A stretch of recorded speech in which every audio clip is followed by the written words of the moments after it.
ஒரு சில காரியங்கள் அனுகூல்யமும் வெற்றி அடையறதுக்கு நம்ம என்ன பண்ணுவோம் அப்படின்னு பார்த்துட்டோம்னா அம்பாளை பிரார்த்தனை பண்றது ரொம்ப விசேஷம். ஏன்னா நிறைய இன்னைக்கு வேத விற்பனர் கோயிலில் பூஜை பண்றவாட்ட கேட்டல்னா உங்களுக்கு தெரியும்.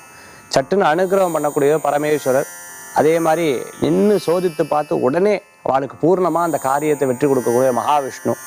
அதே சமயத்துல பார்த்துட்டேன் அப்படின்னு சொன்னா அம்பாள் நம்ம என்ன நினைக்கிறோமோ தாயுள்ளம் படைத்து உடனே அனுகிரகம் பண்ணுவா. அம்மானு வேண்டி வணங்கினோம்னா போது எல்லா காரியத்திலும் வெற்றி அடைவார். இந்த மாதிரி நிறைய பேர் ஆதாரபூர்வமாக நிறைய பேருக்கு அந்த காரியங்கள்லாம் நடந்திருக்கு.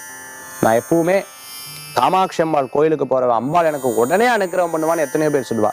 இந்த மாதிரி ஒவ்வொருத்தருடைய வாழ்க்கையில ஒவ்வொரு அனுபவம் இருக்கும் இல்லையா? அந்த மாதிரி இன்னைக்கு நம்ம சொல்லக்கூடியது அம்பாள் வழிபாடு. அதாவது மா விளக்கு வீட்டுல ஏத்திக்கிறது ரொம்ப விசேஷம். அப்படி இல்லை அப்படின்னு கேட்டுட்டேன்னா லேசா மஞ்சளை போட்டு தண்ணியவோ பன்னீரோ ஊற்றி அது மேல 2 தீபங்கள் ஏத்துங்க. அந்த மாதிரி அம்பாளை வேண்டிட்டு ஓம் தேவியே நமக, துர்கே நமக, திரிபுவனேஸ்வரியே